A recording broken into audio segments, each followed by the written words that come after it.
The Haji S.O. Muhammad Yusuf Nursery and Primary School was founded on 2nd June 2008 by M. Nurul Karim and S. Anisa Banu and inaugurated by M. Muhammad Khalifa. It has been successfully providing education in the Panikulam village for 17 years.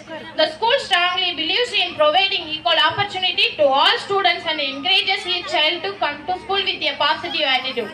And the sky is the limit for the potential.